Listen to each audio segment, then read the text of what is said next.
Hello, and let's continue with the No Labels, No Walls, We Are One Festival 2020. And next up we have the Rainband. The Rainband has been long regarded as one of Manchester's finest acts. Their high-shine production sound has earned the band their own sell-out shows across major UK venues and support slots for acts like of Kaiser Chiefs. They have been lauded by Rolling Stone magazine and radio stations at home and abroad. So, next up, the Rainband.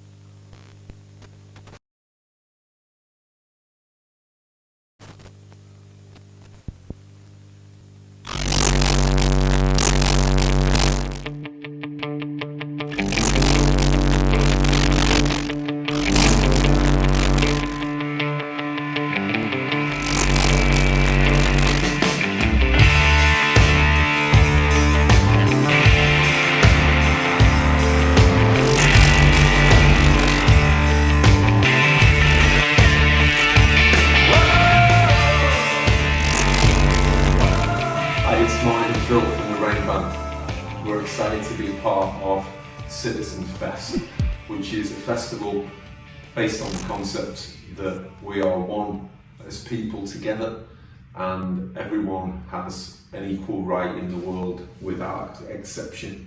And I think at this point in time, when we're in the midst of a pandemic, we've probably missed that togetherness more than ever. So instead of doing a live performance for Citizens Fest, We Are One, we decided to look back at the 10 years we've been in existence as the Rainband so far and pick out our 10 best gigs from the last 10 years, which will include the likes of shows at the Isle of Wight, shows in Italy with Paolo Nutini, our own shows, headline shows here in Manchester, and supporting some other great bands, but also some other great causes. Now more than ever, we must stick together. So we wanted to celebrate that togetherness in the concept of this festival. Absolutely, yeah. So we've been trawling the archives for the last week or so, finding some absolute gems of performances that we haven't actually seen. So it's been good for us just to look back on all the kind of different lineups, how we started, the different haircuts, I guess, as well. Haircuts, definitely. And have a look and a bit of a celebration of some of those gigs right across Europe, Manchester, some of the early ones as well. So hope you enjoy. One of our favourite tours to date, without a shadow of a doubt, was with Ocean Colour Scene. Very lucky to kind of pick up that support tour. So we went right across the UK, a number of the Spa, Bridlington Spa, Scarborough Spa, Wolverhampton Civic Hall. But the footage from these two shows are from the iconic Manchester Apollo. As a Manchester lad, or as Manchester lads, the one venue I think you always set out and pray and hope that you might one day play in Manchester is the Apollo, and that was an incredible experience. And also our second home, as mentioned, in the UK is definitely Glasgow, and to play 2 nights at Barrowlands was unbelievable. The funny thing is that as a performance, you actually in the dressing room, you're taken up to the stage. So by a security person, the guy's been working there like 40 years, and he said to me on the second night, you did really well last night. Normally the crowd throw their pint pots and glasses, obviously plastic, at the support band at some point in the performance. No one threw anything at you last night. So on the last song, the very last song, I walked up to the microphone, the band were all rocking out and playing out, and I told the story. I said, the security guy brings you up from the dressing room. He told us we'd done really well because no one threw anything last night and no one's thrown anything tonight. Thank you very much. We've been the Rainband. To walk right and then see everything hurl down. 5 minutes later, Steve, our drummer, came back in the dressing room and said, I don't know what went on when you were walking off the stage, but we were inundated with projectiles and missiles and stuff like that. So that's always remained in my mind. But a brilliant tour, and also with Rowetta coming out with us for being part of the song The Prodigal. That'll always be special. She very much is. you know, Miss Manchester, and someone that, you know, the Manchester City is very proud of. So that was a great tour, and we're always indebted to her for sure.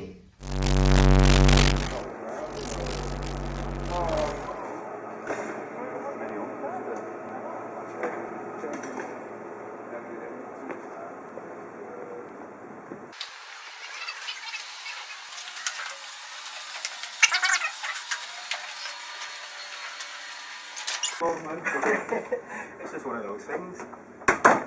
Stage 2 here, the walk. You've done the walk? I've done the walk, yeah. Oh, very good. The walk. Let's go.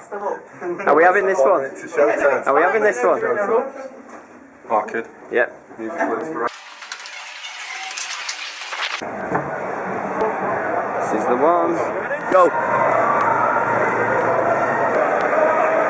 We are the Rainband from Manchester.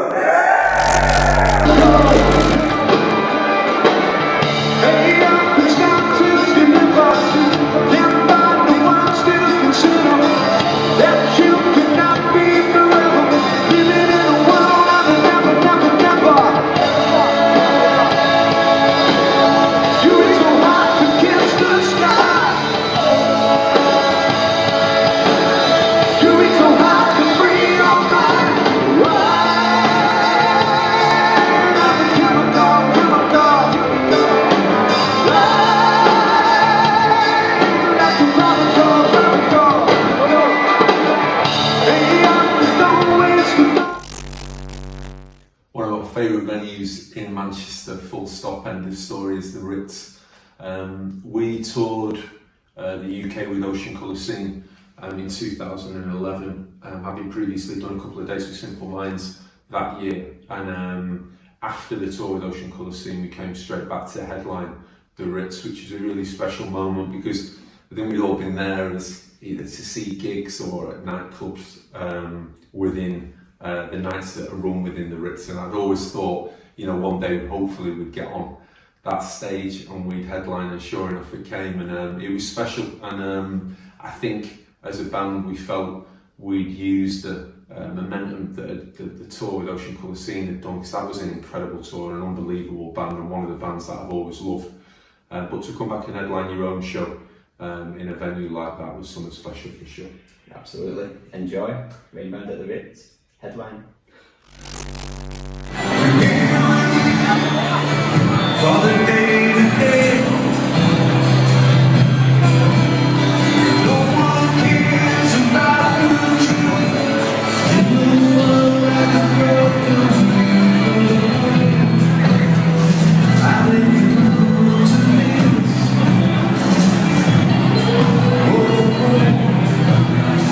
I think you to lose.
Yeah, back in 2013, we were invited to contribute to a fantastic set of bands that were going to play for the 50th anniversary of the Beatles actually playing in our hometown of Urmston.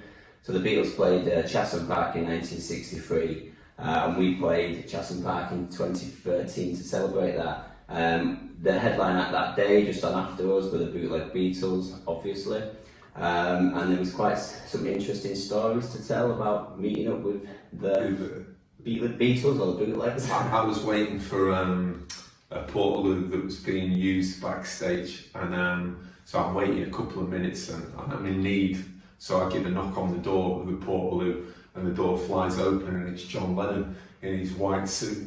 It's not quite John Lennon, but that's the nearest I'm ever going to get. I mean, they played an incredible set, and I think for our hometown, it's a small town within Manchester.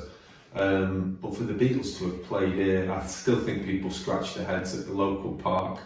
That, you know, in 1963, the Fab Four did come and play a set here, so it was a great thing to celebrate. And you know, we're talking about Citizens Fest and bringing everyone together.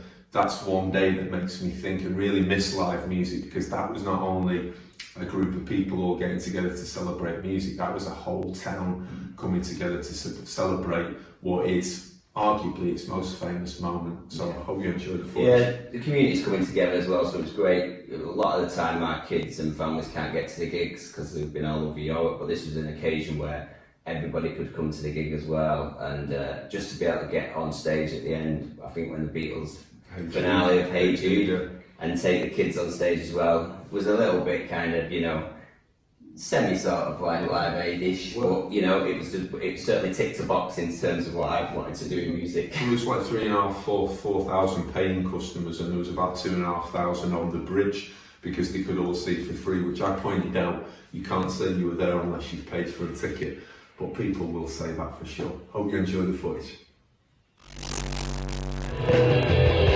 Well, I don't have the questions that you want, only got the answers that you need.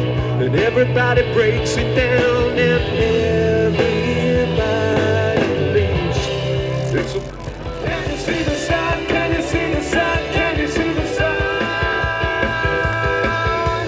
Can you see the sun? Can you see the sun? Can you see the sun?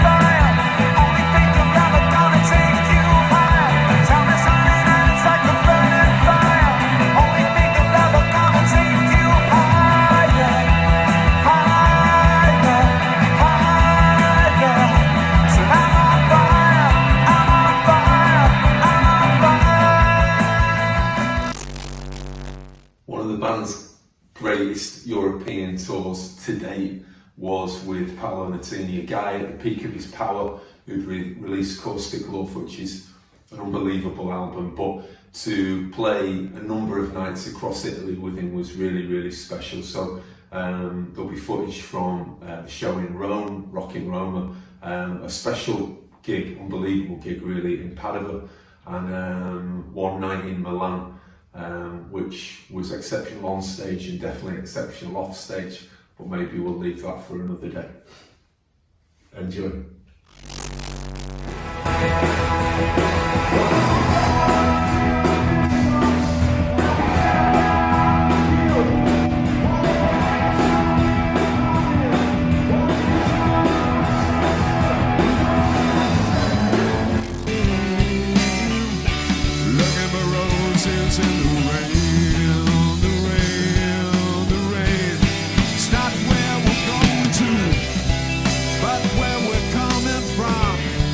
Tell me, where is all the love? It's the reason we hold on.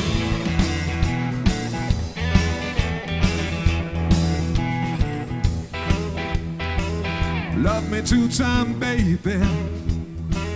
Love me twice today. Love me 2 times when I'm gone away. Love me 2 times when I'm gone away. Love me 2 times.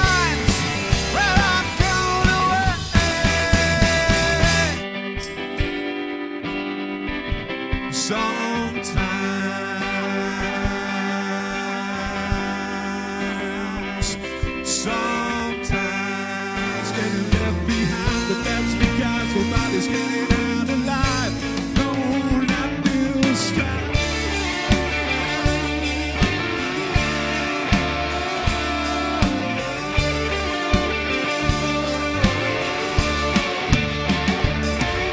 This is the time, it's the time, it's the time, it's the time. It's the time, it's the time, it's the time, it's the time. It's the time, it's the time, it's the time, it's the time. It's the time, it's the time, it's the time, it's the time. It's the time, it's the time, it's the time, it's the time. It's the time, it's the time, it's the time, it's the time. It's the time, it's the time, it's the time, it's the time. It's the time, it's the time, it's the time, it's the time.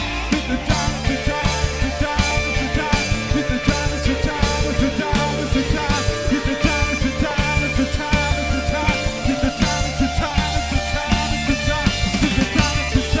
time.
The band have been featured at many festivals, the main festivals across the UK, such as Glastonbury, will always be a highlight. But I think certainly one I look back on with the most fondest of memories was the headline or the main stage performance at the Isle of Wight Festival. Knowing that 5 bands after you, Fleetwood Mac was coming on, was a wee bit of pressure for us. So that was magical to be on stage in those circumstances.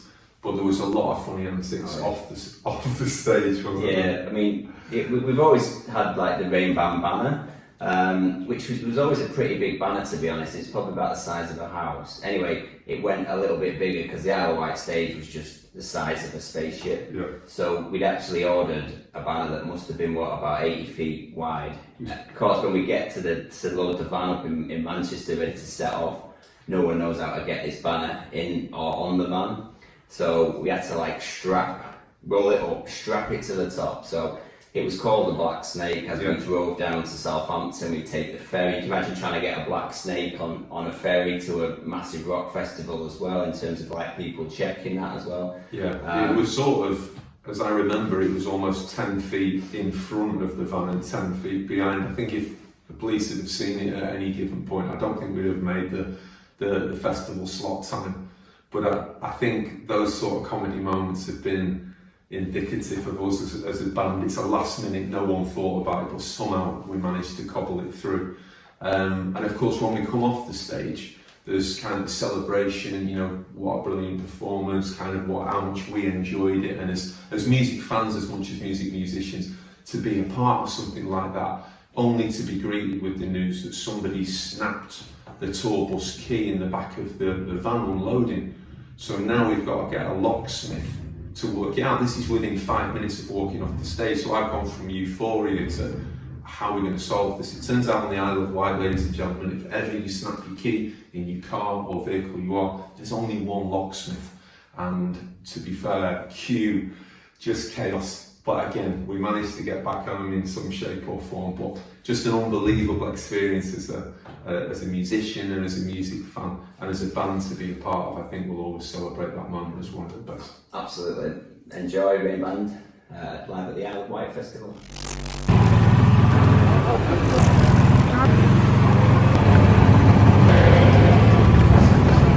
It's style. Don't worry about it.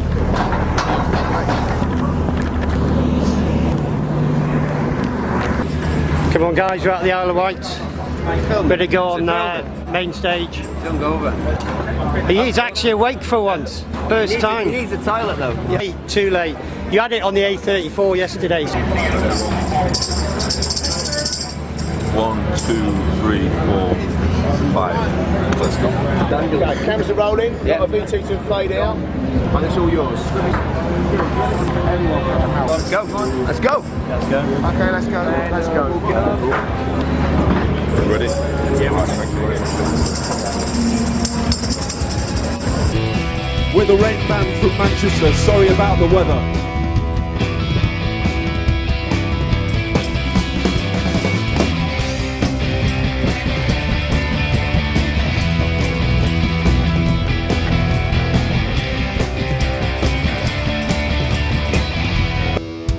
We go, how do I women go? We go, we go, we go, we go. Round and round we go. Round and round we go. Round and round we go. Round and round we go. Round and round we go. Round and round we go. Round and round we go. We go, we go, we go, we go, we go, we go, we go.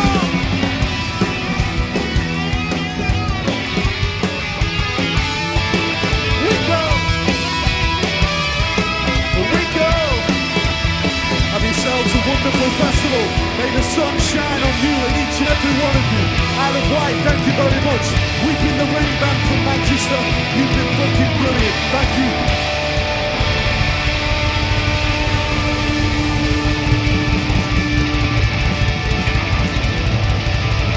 Spread the love, spread the love, spread the love.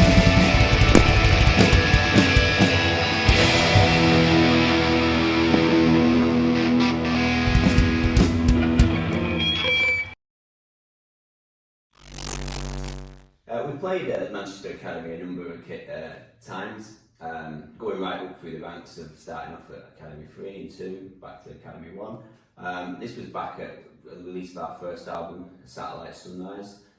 So it was a headline tour. This was the last date of the tour as well. And again, you're just kind of celebrating the whole tour, you're celebrating the album. The vibe in the room again was fantastic, so enjoy Rainband at the Academy. How we doing, Manchester?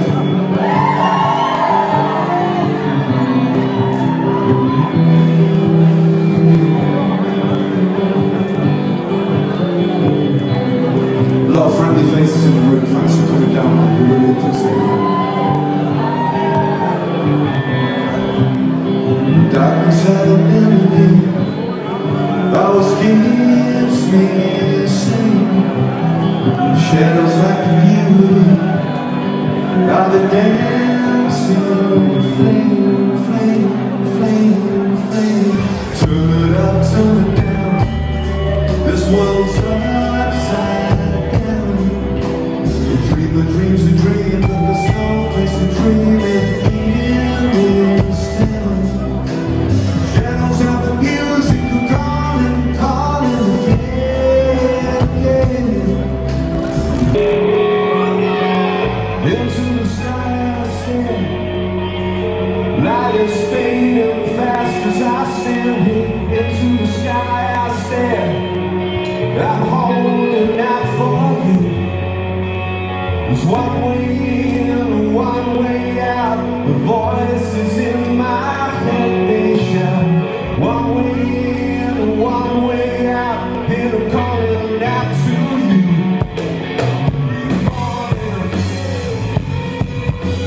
Lose myself, I lose my mind.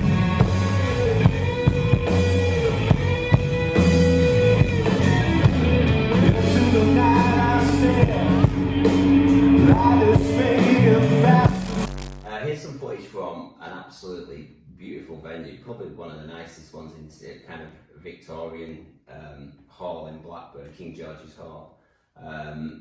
Maybe Georgian, I don't know, Victorian. Anyway, it's old, but it's an absolutely fabulous venue. We played here with Tony Hadley and Black Grape, not together, although that would have been fun. That'd have been a hell of a night, yeah. But with Tony Hadley, absolute diamond of a bloke, so friendly, chatted away backstage after the gig as well, and I'm sure James was happy with his bottle of Jack Daniels that he received as a gift from Tony after the gig. Hope you enjoyed his performance. This is Rainband at King George's Hall, Blackburn. Alright, go. Did you mean it to happen, or did you just let it be, let it be? Or did you just let it be, let it be?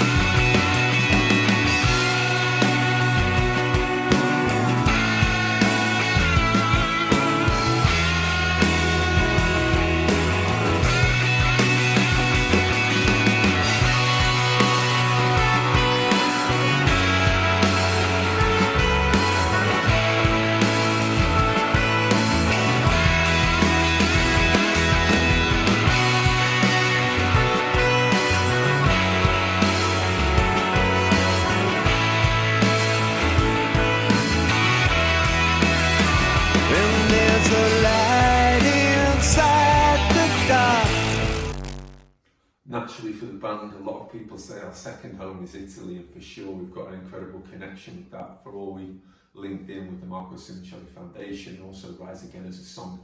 But certainly in the UK, the second home for us is Glasgow. We've played a number of gigs over the years there. For me, I think the most special venue is King Tut's. We've been lucky to play there a few times, but this one in particular was one night that was unforgettable. So I hope you enjoy the footage for this one.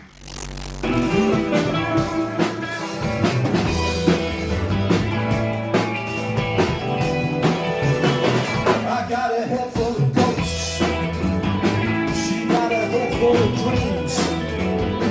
The sour taste of the dishes of life will never stop, will ever be. She nowhere's as good as anywhere. Anywhere feels so much better. I see colors so much lighter.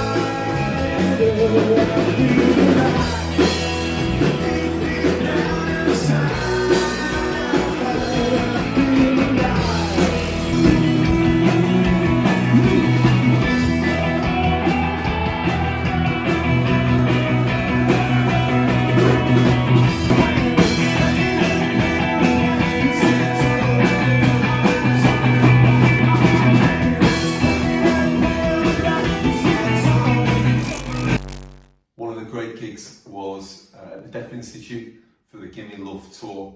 It was electric that night. It was the first night of the tour, and we'd come back to play that venue, one which is seminal in Manchester. And I think you can see from the footage the crowd were really up for it, and the atmosphere on stage that night really was electric. Absolutely. Enjoy.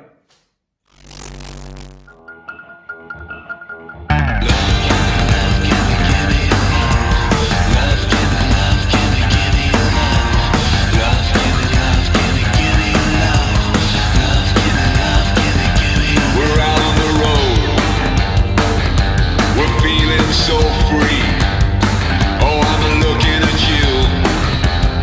I see you looking at me. As high as the sky, as low as she goes. Oh, the devil inside. She got a grip on my soul, my soul, my soul, my soul. She said, love you, love you. Here's some footage again from probably one of my favourite performances, and I think when the band were really were on form together in terms of, this was actually the last time we played together. It was the Breadshed in Manchester. It was a new venue. It's really, really good, cool venue as well. Great stage, great big stage as well. So some really good footage from this. We had 2 albums to go out. We had Satellite, Sunrise and Shape of Things to Come. So our set was really honed in. So I hope you enjoy this performance at the Breadshed Manchester. Enjoy.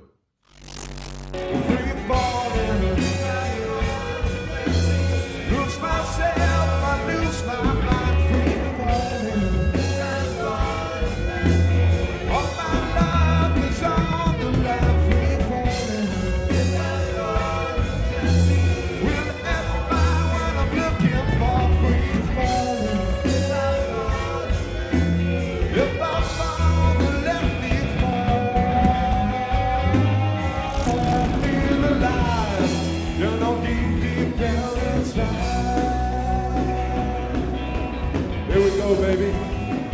Washington Square, Central Park, South Staten Island, the Statue of Liberty.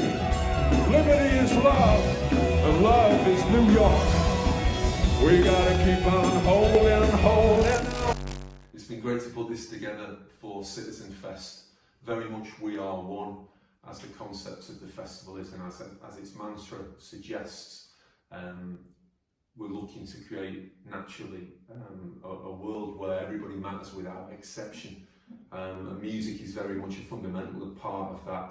Even thinking about the gigs that we've just talked about and the kind of ripple effect of bringing people together, it's so important to stick together, to look out for each other, and very much we're looking forward to getting back to playing live. So hopefully that's going to happen in the not too far distant future. Hope you've enjoyed and enjoy the rest of the festival.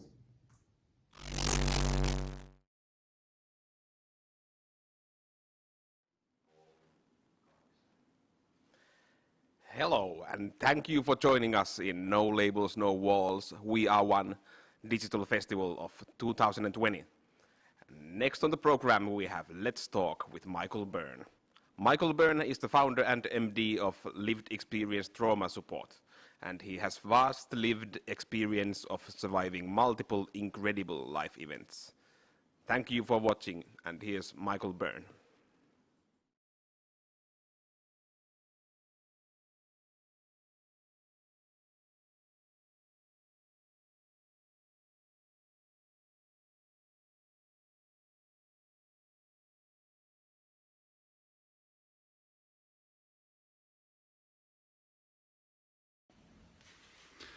Hi everyone, my name is Michael Byrne, and first of all it's an absolute pleasure to be here today chatting to everyone at the We Are One Citizen Fest. First of all, I'd like to thank John and all the organisers for having me up here and an invitation to do so. It's a real honour and it's a subject that's close to my heart. So I want to speak to you a little bit about me today, about some of the things that I've been through and the journey that I've had to actually become a citizen and feel like a citizen within the world today.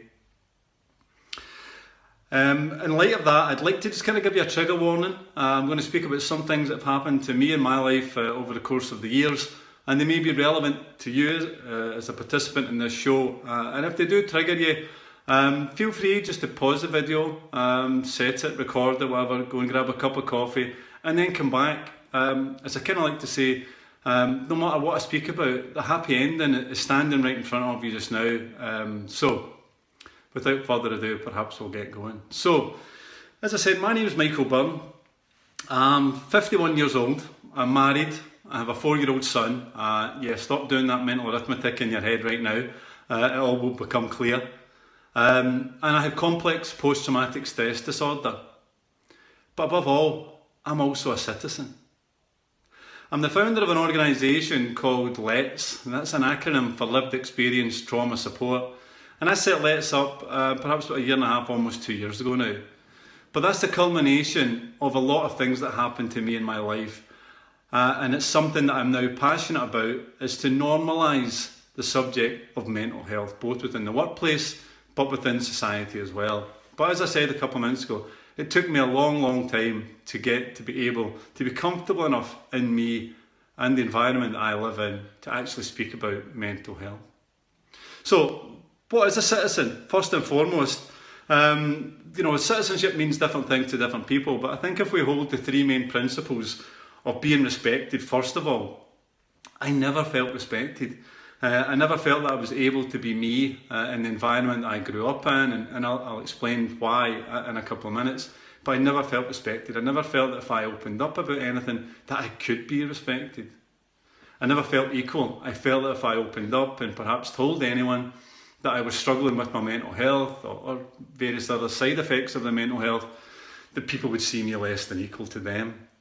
That I would be a danger to society, that I would, I would not want to be friends with someone who's got mental health, so I would be less than equal to be accompanied in society. So I didn't really want to open up. I absolutely wasn't going to open up. And also being different. I knew that I was different. I knew that just simply having a mental health illness made me different. I felt different. I knew growing up that I felt different. And I'll go into the many things that happened to me. But for example, I was abused as a child at a very early age. So I knew that if I ever opened up and spoke about it to anyone, I believed something worse would happen to me. So for instance, when I grew up in the 70s, it was always like, the social work will come and take you, or you're going to a care home and all those things.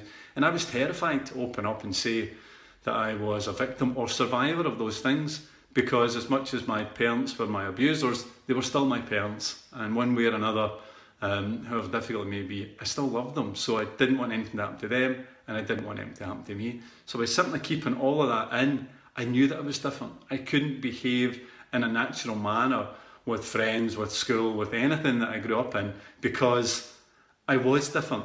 And the irony was that for a lot of years, I believed that everyone went through that level of abuse, until you get to a point where you realise they don't, thus making you different. So, the 7 Keys to Citizenship by Simon Duffy is really the key principles and the key guidelines of what determines citizenship. But as I said a couple of minutes ago, it took me a long time to get here. And I'm going to go through some of the life experiences that I had and how that made me feel, and also added to this sense of non-citizenship where I didn't feel part of society.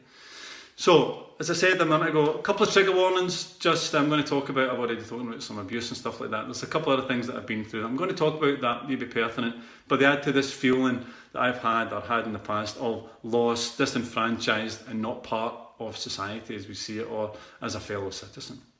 So I grew up in the Gorbals. I was born in the Gorbals in 1969, in the very, very long distant past to many people watching this. And I'm the child of the 70s. So when I grew up in my household, abuse, physical, emotional, psychological abuse on a daily basis was the normal. My earliest memories are really as a 3-year-old, where I would listen and watch my mother and father physically fight with each other. And that's difficult because what instills a sense of fear, it really instilled a sense of fear in me, in that I was terrified all the time. I lived with this fear of violence around the household. And certainly at an early age, I felt that I was always at risk of being a hostage to one of my parents, because whenever they were fighting with each other, the first one to storm out would grab me out of my bed and walk the streets with me. So it almost became like I was a hostage to whatever one decided to leave first. But what that did was mean that I lived my life in fear at a very early age. Very early age again, I witnessed my mother stab my father. She hospitalised him on another occasion by hitting him with a cooking pot. They all sound funny, it sounds a bit cartoonish, but not when you're young. Not when you're really young and you're terrified. Now, I was always told at a very early age, the narrative of my life was that I was only ever happy when I was at school. And I believed that, but I was never very good at school. But as I got older, I realised that actually what I was at school was safer than I was at home. But that meant that whilst I was safe, I still couldn't speak to anyone. I couldn't go and speak to the teachers. Again, I was a young boy. I had always had this impression that no one's going to listen to me, and this is normal in some respects. This goes to it. This help, as the Beatles say. Help was the one thing that I never asked for. I could never bring myself to ask for help. And yet, it's very easy for some people to ask for help, and I couldn't. And I knew that ultimately it would lead to my breakdown, and it did. But now, I ask for help when I need it. And almost incredibly, people ask me for help, which is incredibly humbling. So I went from someone who believed that they could never ask for help to be the person that people ask for help. And I think there's loads of people around that can do that with lived experiences like I have. And if you need help, first of all, your mind is probably going to tell you that no one can help you, no one understands. But that's not true. Sometimes all you need to do is find someone with a lived experience of something similar in the first instance. If you can't reach anyone, reach me. I'll help. Life. Giving something back in life, that's why I do what I do now. I set up my own business called Let's to give something back. To use my experiences of trauma and poor mental health and mental illness to try and show others that it is possible to come through multiple traumatic events and still have a value in the world. Whatever that value may be, it's different for each of us, and that's the whole point of being a citizen. We're allowed to be different. But we're allowed to feel valued. And that's why I do what I do, in the hope that there's a value towards helping others. See that, you know, as I say before, that if I can get through it, perhaps you can. And if you're struggling to get through it, contact me. Give me a shout. I'll help you through it. It's no problem. We all want to give back and we all want to help each other. Love. Love is really the beginning and the end of citizenship. And without love, really, what is there? For me, I never loved myself in any way, and I would be the last person that I would love. But you have to find love within yourself for yourself.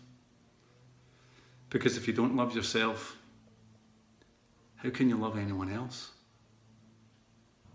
And it adds to your citizenship that if you love you, if you love the colour of your hair, the colour of your eyes, whatever it may be, it's you. It makes up you. And it's all you. Love yourself, first and foremost. Love yourself. And then love others as much as you can love yourself.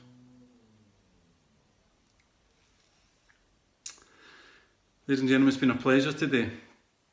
It's been an incredible journey that I've been on over the past 51 years, but certainly over the past 3 or 4 years since I had my mental health breakdown. And it's incredibly inspiring and cathartic and motivating to be asked to do something like this for everyone who's watching and perhaps listening too.